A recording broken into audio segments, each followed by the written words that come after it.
Hello বন্ধুরা, সকলে কেমন আছো? আশা করি সবাই ভালো আছো। এসো আজকের রেসিপিটা শুরু করা যাক। আজকে আমি তোমাদেরকে ইলিশ মাছ রান্না করে দেখাবো। এখানে আমি 10 পিস ইলিশ মাছ ধুয়ে লবণ হলুদ মাখিয়ে রেখেছি 10 মিনিট আগে। পরিমাণ মতো সর্ষের তেল নিয়েছি, 4 চামচ নিয়েছি সাদা সর্ষে, আর 2 চামচ নিয়েছি সাদা তিল দিয়ে একসাথে বেটে আমি ছাকনা দিয়ে ছেঁকে নিয়েছি বন্ধুরা। আর এখানে 4টে কাঁচা লঙ্কা, অল্প পরিমাণে শুকনো লঙ্কার গুঁড়ো, আর 1 চামচ হলুদ আর পরিমাণ মতো লবণ নিয়েছি। তো এখানে আমি একটা কড়াই নিয়ে নিয়েছি। এই কড়াইয়ের মধ্যে আমি এই যে সর্ষে বাটা আর সাদা তিল বাটাটা এখন আমি অর্ধেকটা এর মধ্যে দিয়ে দিচ্ছি। এটা খুব একটা ইজি রান্না বন্ধুরা, দুর্দান্ত স্বাদ হয়। এরকম করে তোমরা রান্না করবে। আর এই মাছগুলোকে আমি এবার একটা একটা করে এর মধ্যে কড়াইয়ের মধ্যে আমি দিয়ে দিচ্ছি। এই মাছটা খুব সুন্দর স্বাদ, রান্নাও খুব তাড়াতাড়ি হয়। ইলিশ মাছ তো এমনিতেই রান্না তাড়াতাড়ি, এই মাছটা তো আরও তাড়াতাড়ি হয়। কোনো ঝামেলা নাই বন্ধুরা মাছটা রান্না করতে। তোমরা দেখতে থাকো। এবার বাকি সর্ষে আর তিল বাটাটা এর মধ্যে এখন দিয়ে দিচ্ছি। আর জল লাগবে না, এই জলে আমার হয়ে যাবে রান্নাটা। আর এই মশলাগুলো আমি দিয়ে দিচ্ছি, লঙ্কা গুঁড়ো, হলুদ আর লবণ। আর 4টে কাঁচা লঙ্কার মধ্যে 2টো আমি উঠিয়ে রাখলাম, পরে দেব, আর 2টো এখন আমি দিয়ে দিচ্ছি।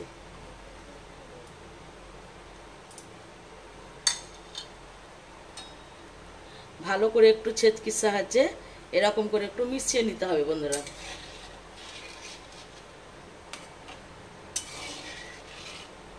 এরকম করে তোমরা রান্না করে খেয়ে দেখো, দুর্দান্ত স্বাদ হয়। গরম ভাতে আর কিছুই লাগবে না, এটা দিয়ে খাওয়া হয়ে যাবে।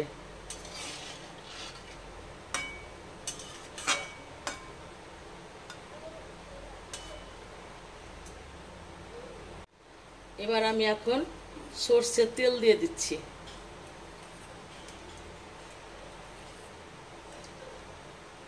তিন চামচ আমি সর্ষের তেল দিলাম। তেলটা দিয়ে আবারও ভালো করে একটু আলতো হাতে মিশিয়ে নেব। আমার প্রচণ্ড ঠান্ডা লেগেছে বন্ধুরা, জানি না কতটা কথা আমার বুঝতে পারছো। 1 মাস থেকে ঘর দুয়ার ঝাড়াঝাড়ি চললো তো, যে রাত্রিবেলাতে স্নান করে আমার ডেলি কদিন রাত্রিবেলায় স্নান করলাম, দিয়ে খুব ঠান্ডা লেগে গেছে। এই দেখো, আর কোনো কিছু মশলা এতে দেব না। তাহলে দেখলেই তোমরা অল্প উপকরণে দারুণ টেস্টি ইলিশ মাছ। তো তোমরা এইভাবে রান্না করো।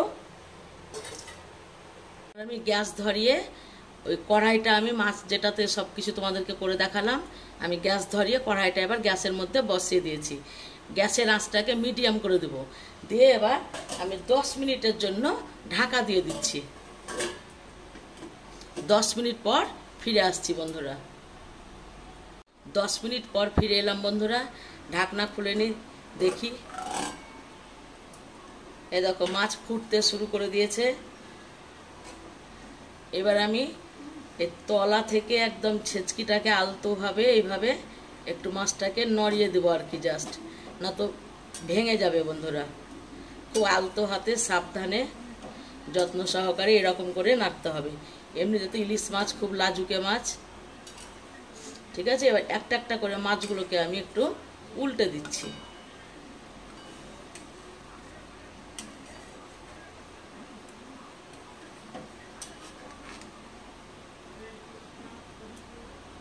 মাছ আমি উল্টে দিলাম, দিয়ে আবারও আমি ঢাকা দিয়ে দিচ্ছি।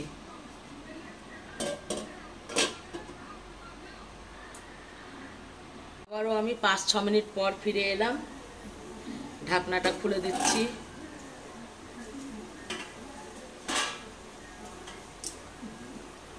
এবার আমি এখন 2 চামচ মতো সর্ষের তেল দিয়ে দিচ্ছি আবার।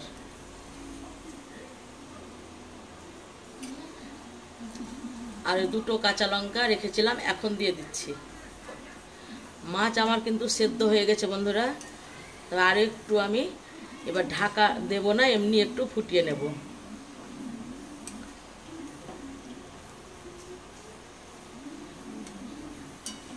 এইরকম করে বন্ধুরা নাড়বে, নয়তো মাছ ভেঙে যাবে।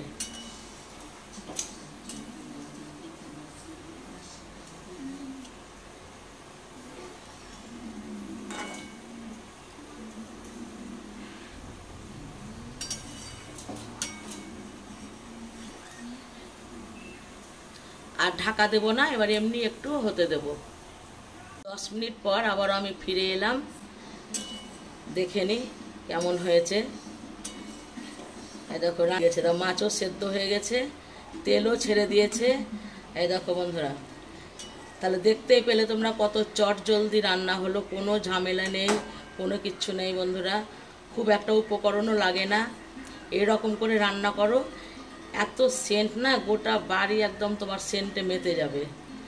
এরকম করে একবার রান্না করো, এরকমভাবে বারে বারে খেতে চাইবে সবাই। বাড়ির লোককে তাক লাগিয়ে দাও বন্ধুরা, এরকম করে রান্না করো ইলিশ মাছ, দেখবে আর কোনো রকমভাবেই খেতে চাইবে না, এরকমভাবেই বারবার খেতে চাইবে। তাহলে দেখতেই পেলে তোমরা কত তাড়াতাড়ি হলো রান্নাটা। এই দেখো, তাহলে আমার রান্নাটা আজকের মতো কমপ্লিট হলো। আবার পরের ভিডিওতে দেখা হচ্ছে। গ্যাস অফ করে দিচ্ছি। তাহলে আজকের মতো বন্ধু টাটা, আবার পরের ভিডিওতে দেখা হবে। সবাই ভালো থেকো, পুজোতে আনন্দ করো।